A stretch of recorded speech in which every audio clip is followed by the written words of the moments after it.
When people talk about landing a government contract, it's um, it's almost always framed as this intense, like, blockbuster movie scenario. Oh, yeah, like you picture the Pentagon. Exactly. The Pentagon, a massive multi-billion-dollar federal deal, one giant imposing door with a very intimidating bouncer standing out front. Right, and like tens of thousands of vendors lined up around the block just fighting for entry. The federal monolith is highly visible. It has a massive PR machine, so, it commands all the attention. But I was reading through the source material for our deep dive today. The Aliff Capital report, right? Yeah, the draft 2026 edition of the Aliff Capital SLED Market Intelligence Report. And a completely different reality emerges. It turns out everyone is so hyper-focused on that one heavily guarded federal door, they are completely ignoring the thousands of side doors practically propped open out back. Hiding in plain sight, basically. Exactly. Yeah. And those side doors lead to a vault holding nearly $2 trillion. $2 trillion? Yeah. It is the absolute definition of hiding in plain sight. So, welcome to the deep dive. Our mission for you today is to extract the ultimate cheat code for the SLED procurement market.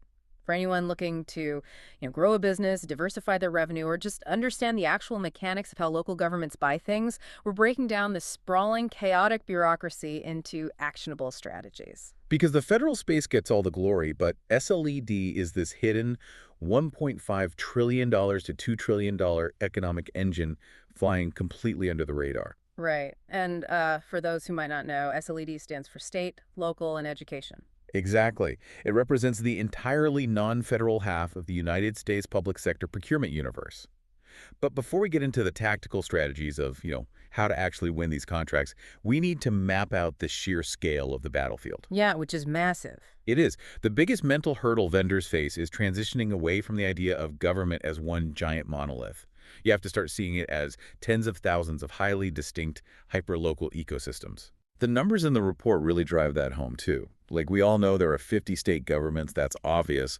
But underneath that, the report outlines what it calls the Big Five subsegments. Right, the core of the market. Yeah. So you've got over 3,000 counties, roughly 35,000 cities and municipalities, more than 12,000 K-12 education districts, and about 1,600 public higher education institutions. The scale is staggering, but the report reveals two additional categories that vendors almost universally overlook.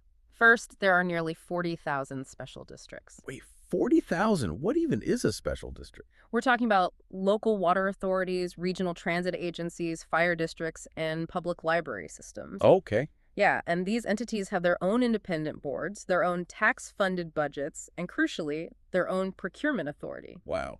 And second, you have over 500 federally recognized tribal governments, which procure heavily and operate under their own sovereign authority. So when you roll all of that up, you are looking at a universe of roughly 95,000 distinct buying entities. 95,000. Contrast that with the federal side, which operates across about 135 major agencies, and they're all governed by basically one massive rule book, the Federal Acquisition Regulation. An FAR. Right.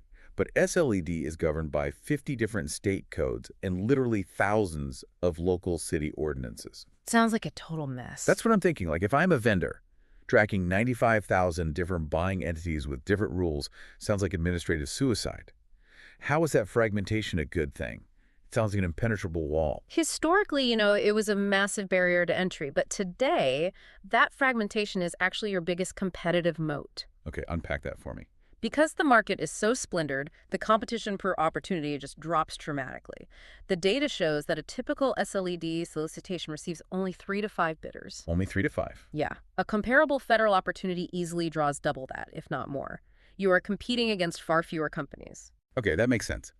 It's like federal contracting is trying to pitch your product to the CEO of a Fortune 500 company. High stakes, fierce competition, one rigid set of rules. But SLED is like pitching to 90,000 independent franchise owners. That's a great analogy. And it goes even deeper than just lower competition. Because those 90,000 entities are independent, their budgets are set by local city councils and state legislatures on completely different fiscal calendars. Oh, right. So they aren't tied to the federal fiscal year. Exactly. For a business, this provides perfect revenue diversification. If the federal government threatens a shutdown or passes a continuing resolution that freezes federal spending for 6 months, a local water district in Ohio or a school board in Arizona just keeps right on buying. Your revenue stream isn't tied to gridlock in Washington. That is huge. It's massive for stability. Okay, so the fragmentation is a moat, provided you can actually find the bids without spending your entire life, manually searching municipal websites. Which nobody has time for. Right. And the report details how you do this, which brings us to the e-procurement portal wars. Because you don't have to physically knock on 90,000 doors anymore. But navigating these digital portals reveals a hidden duopoly and, quite frankly, a few massive traps for the unwary business. Yeah, the landscape of how governments publish bids has fundamentally shifted over the last 5 years. It's heavily consolidated now. Those are the big players. Two massive private equity-backed portfolios basically run the show. First, you have SOVRA, which swallowed up legacy platforms like BidNet Direct, Periscope, and Vendor Registry. Okay. They control the flow of bids for about 9 entire states and thousands of local governments. Then you have Unisolutions, which owns Bonfire and Ion Wave, and they heavily dominate mid-sized cities, particularly in the Midwest and Texas. But those two aren't the only players, right? Because the report flags some vital independent portals, too. Yes, absolutely. Like, Planet Bids completely dominates public works and local government purchasing in California. And then there's Public Purchase, which is notable because it remains 100% free for vendors to use, with no premium tiers required just to submit a bid. Which is rare these days. And for vendors who want to outsource the search entirely, there are premium aggregators like Gov1IQ, but that intelligence comes at a steep price, ranging anywhere from $13,000 to $119,000 a year. Whoa. Wait, $119,000. That is a massive pricing spectrum. What is a company actually getting for over $100,000 a year? You are buying time. Time. Specifically, you're buying pre-RFP intelligence. It tells you that a city's current contract for a service is expiring in 18 months. Oh, wow. So you have a 1.5 year head start. Exactly. It gives you 18 months to build relationships with the local buyers before they even write the new requirements. It's a powerful tool, but it's obviously a serious capital investment. Now, here is where the report gets deeply concerning for vendors relying on the cheaper portals, though. It outlines what it calls the free-to-register, pay-to-play trap. Yes, this is a huge pitfall. Like, there are states using these software portals where creating an account is completely free. But if you actually win the contract, the state takes a cut. Florida charges a 1% transaction fee on purchases capped at $2,000 per order. Virginia charges 1%, capped depending on your specific business certification. And North Carolina charges 1.75% on goods. This is a critical point for anyone listening who manages pricing. What's happening is buyer-side pricing leverage is pushing the cost of these software platforms entirely off the government's books and directly onto the vendors. Wait, so the government gets the software for free? Essentially, yes. The state agency gets the procurement software for free, and the vendor effectively pays for it through transaction fees that often aren't clearly advertised in the initial solicitation documents. That's wild. If you're building out your pricing model right now and you aren't accounting for a 1.75% invisible portal skim in North Carolina, your spreadsheet is already lying to you. Oh, 100%. I mean, your profit margin could be decimated the moment you issue your first invoice. The strategic response to this, according to the intelligence report, is to build a layered stack. Vendors often make the mistake of paying for premium nationwide portal alerts prematurely. Right, before they actually need them. Exactly. Instead, you should start by registering on the free tiers of SOVR and UNA specifically for your home region. Layer in public purchase for free nationwide coverage. Add Planet Bids if you are targeting the West Coast. Start lean. Yes, you only spring for a paid aggregator like GovWin once you have the operational budget and genuinely need that 18-month pre-solicitation intelligence to track recompetes. All right, so I build a layered portal stack to avoid margin drain and find the opportunities, but I am still staring down a brutal timeline. The report notes that formal SLED sales cycles often drag out for 12 to 24 months. Which is an eternity for a small business. Right. If I have payroll to meet this quarter, I don't have 2 years to wait for a government evaluation committee to score proposals. Are there ways to legally bypass this entire portal nightmare? There are, and they are the two highest leverage concepts in public sector sales: P-cards and piggybacking. Okay, let's start with P-cards or purchasing cards. The report details a strategy around the P-card sweet spot. It notes that after October 2025, the federal micro-purchase threshold bumped up to $15,000. Yep. And while local city and county limits vary wildly, best practice local transaction limits average around $2,880. So how does a vendor actually use that data? You use it to understand the psychology of the government buyer. Procurement officials loathe running formal solicitations just as much as you loathe responding to them. Nobody likes paperwork. Exactly. They take months of legal review, committee meetings, drafting. If a buyer wants your product but your price is above their formal bid threshold, their hands are tied. They are legally required to go to the open market. But if you price your unit just under their P-card ceiling, Mm. they can bypass the entire formal process and just swipe the government credit card. Yes. If you have a software subscription and you know a target city's threshold is $3,000, pricing your product at $2,950 instead of $3,100 isn't just about a $150 difference. It's a strategic move. It's the difference between closing the deal on a Tuesday afternoon versus entering a 6-month competitive evaluation where you might lose to a competitor. That's brilliant. It's like flying carry-on. Instead of checking a bag, you get to skip the entire waiting line at the carousel and just walk right out of the airport. Yeah. You make the buyer's life infinitely easier. Perfectly said. But what if my product inherently costs, say, $50,000? I can't exactly P-card that. And that brings us to the second shortcut, which is designed for scale. Cooperative purchasing, commonly known as piggybacking. Right. This is a uniquely SLED mechanism representing a $74 billion market that is rapidly accelerating toward $100 billion. Wait, hold on. I really need to challenge the mechanics of this because it sounds sketchy. A lot of people think that at first. Yeah, like if a school district in Ohio runs a competitive bid and awards a contract to a vendor, how does a water authority in Nevada just bypass their own local procurement laws to buy off that Ohio contract? Doesn't that invite massive corruption if the Nevada agency isn't running its own competitive process? It sounds like a loophole, but it's actually highly regulated and explicitly written into state statutes. Okay, how does it work then? It works like this. The original Ohio district, acting as what's called the lead agency, must include specific legal language in their initial solicitation. That language explicitly states that the resulting contract is intended for national cooperative use. Got it.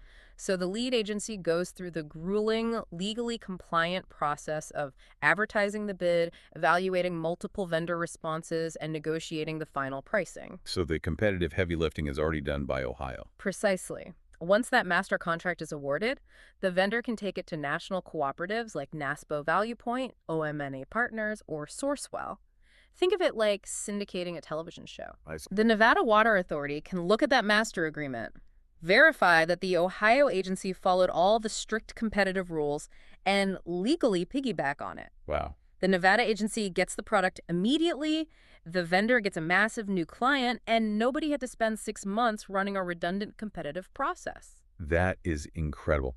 Winning one cooperative award basically acts like a VIP pass. You get through the bouncer at one club, and it grants you immediate access to 50 other clubs across the country. It is the single most powerful scaling mechanism in the SLED market. Okay, to make all these concepts, the portals, the thresholds, the co-ops, completely concrete for you listening, let's take them and deploy them in the real world. Let's do it. The report highlights the two biggest, most lucrative SLED markets in the country, California and Texas. A tale of two giants. They are the largest targets, but they have fundamentally opposing philosophies on how public procurement should operate. Let's start with California. We are talking about $110 billion to $130 billion in annual spend. Massive. Huge. But the report describes the state as highly centralized. They aggressively enforce prevailing wages, and they have strict labor laws regarding independent contractors, notably AB 5. Also, they are notoriously slow to pay invoices, practically averaging 45 to 90 days.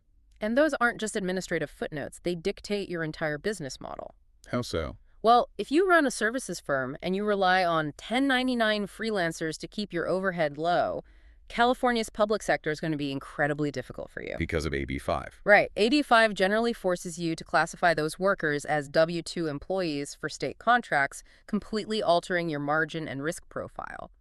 Add in the 90-day wait for payment, and you need significant cash reserves just to survive your own success in California. Man, if the regulations are that heavy and the pay is that slow, why do vendors even bother? Because of the state's absolute cheat code, Hmm. the SBDVBE The option. what now? It stands for Small Business and Disabled Veteran Business Enterprise.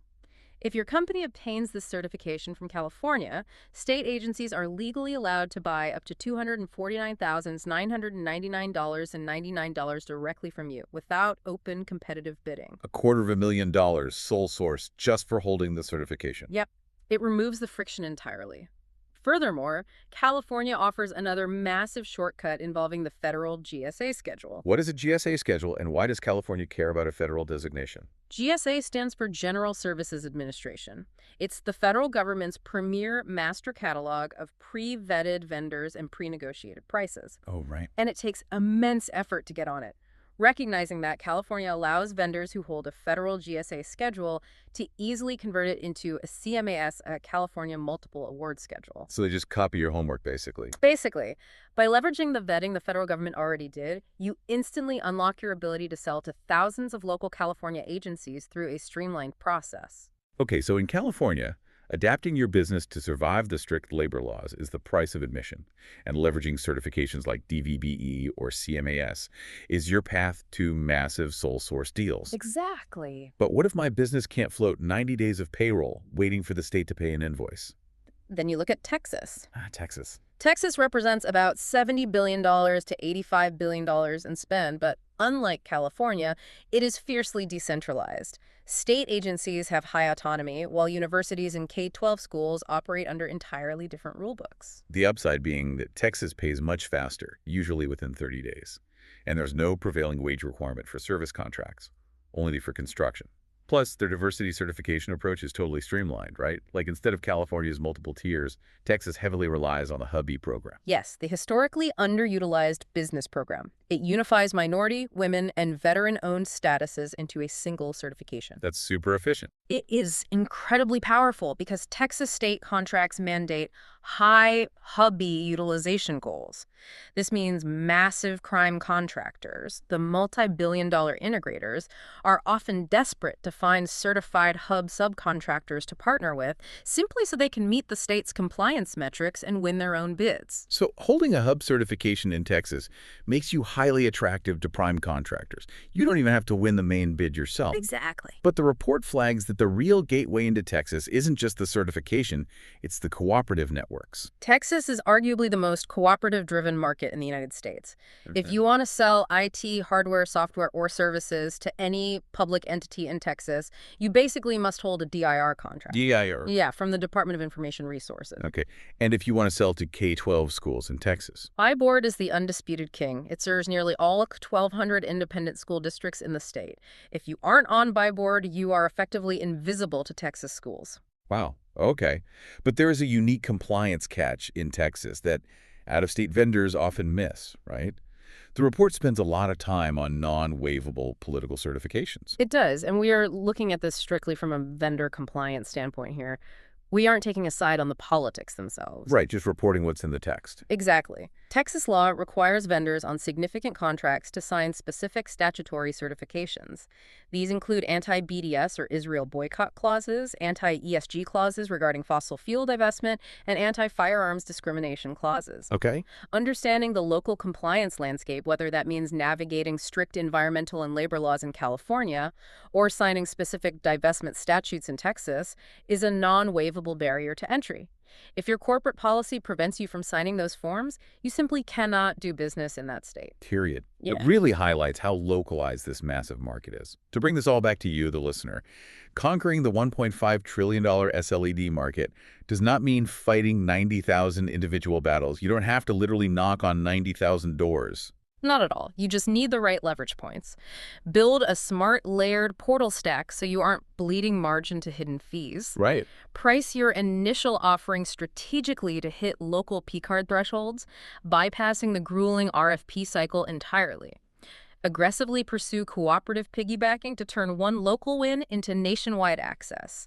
And tailor your compliance and certifications, like the DVBE in California or the Hub in Texas, to seamlessly align with the specific state you are targeting. It is a phenomenal landscape for growth if you just know where the side doors are. But before we wrap up, I want to leave you with a final lingering thought based on the intelligence report. Okay, what is it? Well, we've established that SLED contracting, especially down at the city and county level, is intensely relationship-driven. You might spend 2 years building deep trust with a single municipal procurement director, a city manager, or a school superintendent to get a project off the ground. Yeah, it's very people-focused. Right. But unlike the federal government, where a career bureaucrat at the Department of Energy might sit in the exact same chair for 30 years, local governments are incredibly sensitive to hyper-local political cycles. Oh, that is so true. A local mayoral or city council term is usually only 2 to 4 years. Exactly. So what happens to your perfectly structured, meticulously relationship-built 5-year local software contract when a new mayor gets elected on a platform of slashing budgets and the city council completely shifts their priorities overnight? The rug gets pulled out. Suddenly, the infrastructure project you were banking on is politically toxic. It's a risk unique to local government and something to mull over as you build your SLED empire. You aren't just navigating procurement portals, you are navigating local democracy. The cheat codes and portals get you into the building, but you have to constantly read the room once you're inside.